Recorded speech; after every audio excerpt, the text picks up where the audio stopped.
Iniciamos nuestra serie de meditaciones y de mensajes dominicales en las huellas de Jesús. Durante 50 días acompañamos a Jesús caminando con él, su pasión, su muerte, su resurrección y su ascensión. Hoy es el primer mensaje. Pidámosle al Señor su dirección. Padre, gracias porque eres tan bueno con nosotros, porque tu misericordia nos alcanza cada día de nuestra vida. Y hoy queremos suplicarte que nos hables. Queremos aprender cada día a caminar con Jesús de una mejor manera, más comprometida, más consciente, más profunda, más decidida, Señor. Él nos invitó a seguirlo. Hemos respondido a su invitación. Y esa es la razón que nos mueve y el deseo que hoy nos motiva a estudiar esos pasajes selectos de los evangelios en los que encontramos a Jesús caminando con sus discípulos. Gracias, Señor, porque eres bueno con nosotros al hablarnos, al enseñarnos, al exhortarnos, al desafiarnos. Permite que podamos escuchar hoy con atención y practicar lo que tú nos enseñas, Señor. En Jesús, tu Hijo amado. Amén. El mensaje de este primer domingo tiene como título La bendición de la desilusión. No es un título que resulte, por lo menos, muy positivo, porque a quien le gustaría hablar del rasgo positivo de una desilusión. Pero en el transcurso del mensaje espero poder comunicarme con toda corrección y con toda claridad para que comprendamos por qué la desilusión es una bendición. Hemos escogido para este primer domingo el pasaje de Mateo 26, 30, 35 y lo hemos hecho porque empezamos los 50 días ubicados en el tiempo de Jesús, en su vida, en el día jueves, el día previo a su crucifixión. Veremos varios pasajes que tienen que ver con este día previo, día jueves, día viernes, para que lleguemos lo más cercano posible a la fecha en que lo conmemoramos, la semana de pasión, el día viernes de su cruz, el domingo de resurrección y también vamos a cubrir esta serie con un aspecto tal vez no debidamente enseñado y predicado, que es la ascensión de Jesús. Pero empecemos hoy con Mateo 26, 30 hasta el 35. Voy a leer, como siempre, la Nueva Traducción Viviente. Dice así: Después de cantar los salmos, salieron al monte de los olivos. Esta misma noche les dijo Jesús: todos ustedes me abandonarán, porque está escrito: heriré al pastor y se dispersarán las ovejas del rebaño. Pero después de que yo resucite, iré delante de ustedes a Galilea. Aunque todos se abandonen, declaró Pedro, yo jamás lo haré. Te aseguro, le contestó Jesús, que esta misma noche, antes de que cante el gallo, me negarás 3 veces. Aunque tenga que morir contigo, insistió Pedro, jamás te negaré. Y los demás discípulos dijeron lo mismo. El ser humano, tú y yo, ciframos nuestras ilusiones en tantas cosas. Nos ilusiona aquello que nos satisface, que nos puede dar un poquito de prestigio en la vida. Aquello que nos hace sentir seguros nos ilusiona. No podemos exagerar la importancia que tiene el que tengamos estos satisfactores que nos ofrece el mundo contemporáneo, la sociedad, como la ilusión de concluir nuestra carrera, sacar adelante a nuestros hijos, emprender un negocio, tener un buen resultado. ¿Y qué decir cuando nos ilusionan nuestros seres queridos? Queremos ver a nuestros hijos triunfantes y exitosos, queremos ver de lo mejor a nuestros seres queridos. Y qué decir de la ilusión cuando nos enamoramos y estaba lleno nuestros ojos de la imagen de ese ser amado. La ilusión de una señorita, de un joven, de llegar felices al día de su matrimonio. Pero no me negarás que muchas veces como dice la expresión, el gozo se fue al pozo. Porque la posibilidad de que a la ilusión la acompañe la desilusión es tan real, tan posible y tan factible, mucho más de lo que quisiéramos. Muchas ilusiones se derrumban como castillos de arena porque hay factores que no podemos controlar. No es que la ilusión en sí misma haya fallado, sino factores que la rodean. Una crisis económica que daña nuestros bienes materiales y que obliga a un joven a dejar su escuela, a posponer sus planes de matrimonio, a realizar ese viaje. Una enfermedad que llega de forma inesperada y se acaba todos los ahorros, todo lo aniquila. O descubrir que el hombre, la mujer, la persona, no es lo que se suponía, ni lo que su prójimo esperaba de él. Lo cierto es que muy frecuentemente la ilusión va de la mano de la desilusión. No sé si te ha pasado, tal vez te has visto también sufrir el dolor de una desilusión. Como el blanco y el negro van juntos, como la luz y la oscuridad, también la ilusión y la desilusión caminan de la mano.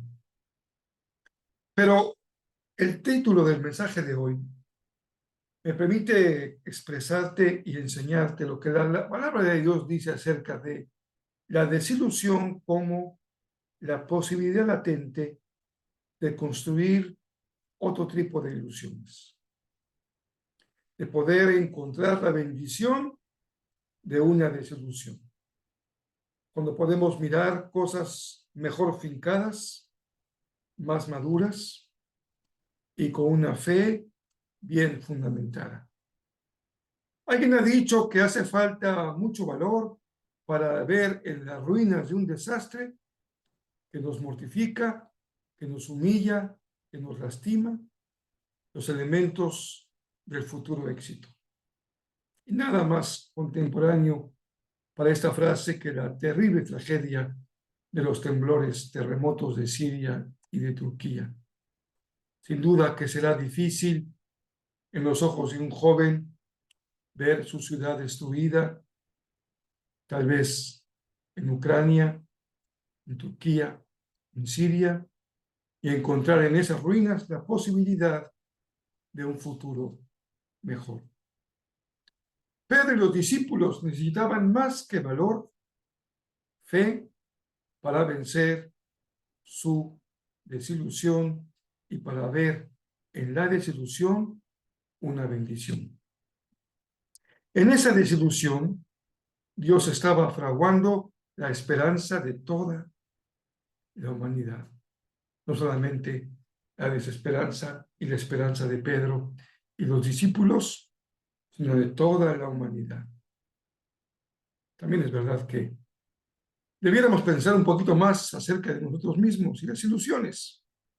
Porque hay personas que se desilusionan y hay algunas que son desilusionadas por naturaleza. Hablemos, sin embargo, de la desilusión no solamente como esa crisis o ese derrumbamiento de lo que podemos imaginar para mañana, sino también podemos hablar de ella como un problema que afecta nuestra vida espiritual. ¿Para cuántas personas hoy su crisis de fe va unida a una desilusión? Alguien falló, alguien no cumplió, una esperanza que no se realizó, una petición que no fue escuchada. ¿Y cuántas personas hoy podrían vivir una profunda crisis de fe de la mano de una ilusión que se vino abajo? Cuando se perdió la esperanza y el corazón se derrumbó ante la derrota, la falta de visión y la pérdida del ánimo. Creo que si somos justos y honestos, tenemos que reconocer que Pedro era un hombre valiente. No decía mentiras cuando él afirmó con toda vehemencia Estaba listo para mantenerse leal, viniera lo que viniera. Tenía, sin duda, razón por lo que llevaba en el cinto una espada, arma con la que se abalanzó sobre el soldado romano. Era un hombre de voluntad firme y de fidelidad a toda costa de su propia vida. Por eso este diálogo entre Jesús y Pedro y los discípulos resulta tan significativo y tan importante. Si era Pedro un hombre valiente, decidido, arrojado, ¿por qué Jesús le advierte acerca de que él se va a escandalizar y lo va a negar? Pedro estaba blindado para hacer frente a los adversarios, pero no estaba blindado para hacer frente a una desilusión. La conmoción que sufrió su corazón cuando vio a su pastor herido, o por lo menos escuchar que su pastor sería herido, aniquiló lo más profundo de sus ilusiones. Él estaba dispuesto a luchar por su causa. Incluso estaba dispuesto a sufrir su propia muerte. Pero no estaba listo para enfrentar el dolor espiritual de ver a su maestro dejarse prender e ir a la cruz con mansedumbre. Mucho menos escuchar que quien heriría al pastor sea la mano del mismo Dios. ¿Cómo? ¿Cómo mantenerse ante tal verdad tan terrible? ¿Cómo enfrentar el dolor espiritual de ver a un maestro pender de la cruz y reaccionar con mansedumbre? Fue inmensamente grande su conmoción cuando constató que su maestro no solo no sacaba la espada, sino que le reprendía por hacerlo. Y que él, en lugar de luchar, se entregaba de manera voluntaria. Después Jesús dirá con toda claridad: nadie me quita la vida, soy yo el que la entrega de forma voluntaria. ¿Qué cruzó por la mente de Pedro? ¿Qué pensamiento se incrustó en su conciencia y qué sentimiento llegó a apoderarse de su corazón? Con detalle, no lo sabemos, solamente lo que Jesús dijo que habría de acontecer. Tal vez pensaba que Jesús finalmente mostró un rasgo de carácter cobarde, tal vez que había abandonado realmente su deseo de poder darle a Israel una esperanza diferente. Lo cierto es que el impacto para Pedro fue terrible y, como Jesús advierte, antes de que el gallo cantara, lo habría de negar 3 veces. Pero justamente la negación es la palabra clave para entender cómo una desilusión puede ser una bendición. Porque quien no ha escuchado a Jesús con detenimiento puede llamarse a sorpresa. Pero si alguien lo ha escuchado con detenimiento, sin duda que no podrá llamarse a sorpresa. Porque fue Jesús el que dijo: el que quiera venir en pos de mí, niéguese a sí mismo, tome su cruz cada día y sígame. Quien no se niega a sí mismo, nos enseña Pedro, termina negando a Jesús. Quien mantiene una fe ilusa, una ilusión por encima de su fe verdadera, termina profundamente desilusionado. Por eso Jesús dijo con tal claridad: hay que negarse a sí mismo para vencer la desilusión. La afirmación de que Pedro tenía una exagerada confianza en sí mismo y que esa confianza lo llevó a caer de manera estrepitosa tiene algo de razón. Descorre un rasgo de su personalidad. Pero me parece que no va al fondo de la razón por la cual Pedro se desilusionó. Pedro sufrió una desilusión de fe al querer sustituir la negación espiritual por el sufrimiento corporal. Porque para él era más fácil sufrir en su carne de sufrir en el Espíritu. Pedro estaba dispuesto a morir con Jesús, pero no a morir a su yo, a sus ilusiones, a su propia naturaleza. Y déjame decir con toda claridad que suele suceder con mucha frecuencia que lo que más nos aleja de Dios son nuestras ilusiones acerca de Dios. Lo que más nos aleja de Jesús son las fantasías que construimos alrededor de Jesús. Hemos depositado la fe en un Dios imaginario, ilusorio, que hemos construido con nuestra propia imaginación, pero que está muy lejos del Dios que se revela en la palabra del Dios de la Biblia. Por eso es tan importante esa pregunta tan certera y tan clara. ¿Crees en Dios? Sí, claro que creo, pero ¿en qué Dios crees?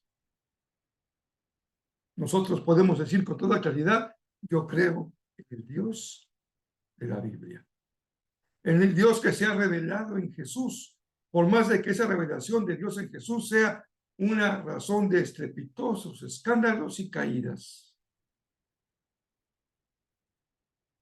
Cuando el hombre se afirma a sí mismo, por nobles que sean sus propósitos, termina desembocando en el abandono. Son las mismas palabras que subyacen en aquello que Pablo enseñó, cuando afirma que bien podríamos ofrecer nuestro cuerpo en sacrificio, pero si no tenemos amor, nada somos. Es decir, es más fácil entregar el cuerpo al sacrificio que realmente entregarnos al amor. Es más fácil sufrir el dolor del cuerpo y de la carne que el dolor del espíritu. El dolor que causa el negarse a sí mismo. El discipulado no puede eludir el negarse a sí mismo.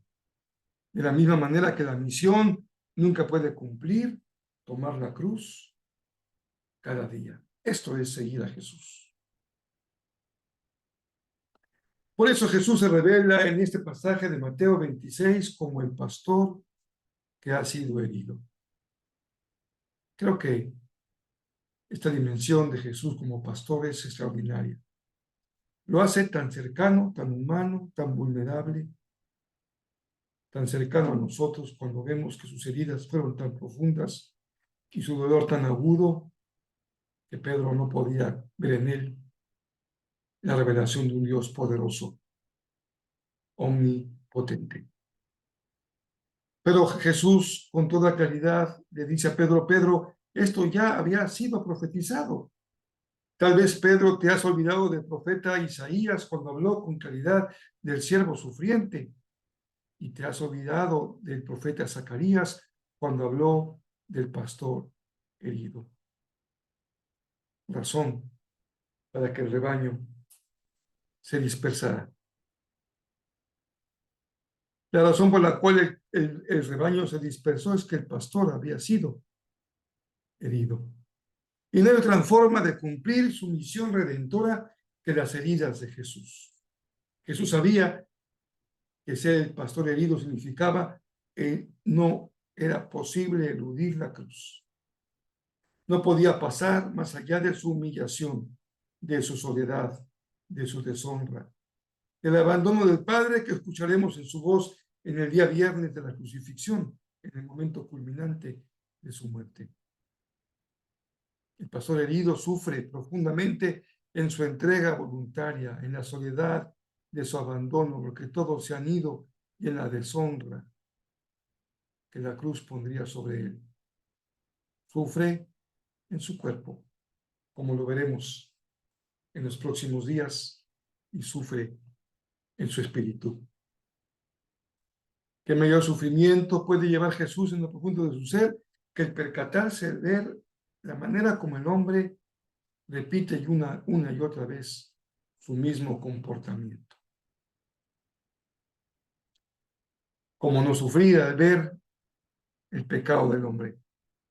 Y ese sufrimiento es tan profundo como el cuerpo que será partido y la sangre que será derramada.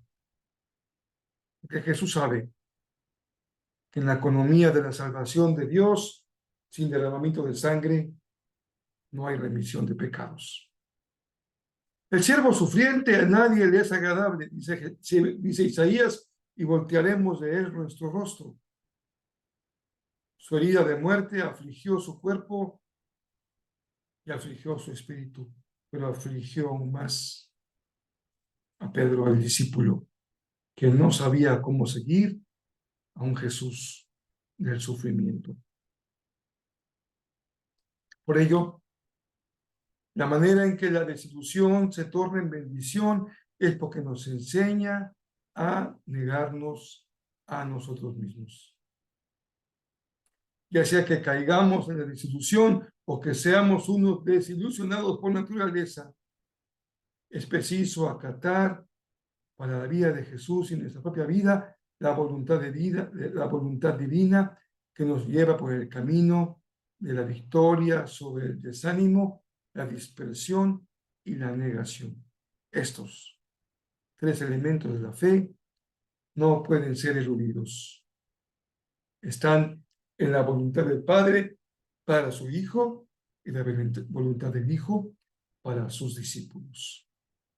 Aún en la hora de la muerte, Jesús es Señor, Señor de su propia vida. Su entrega es voluntaria, Él es Señor. Su entrega es doliente y es filial como hijo. El Cristo doliente hace caer. Y al ver su dolor, Pedro dio lugar al abandono y dio lugar a la negación. Ninguno puede venir en pos de mí si no se niega a sí mismo. Cuando el hombre se niega a sí mismo, entonces está en el camino, en la condición de posibilidad de seguir a Jesús, afirmando a Cristo en su vida como su Señor. Es un paso de fe, de obediencia y de aceptación de Jesús como Salvador.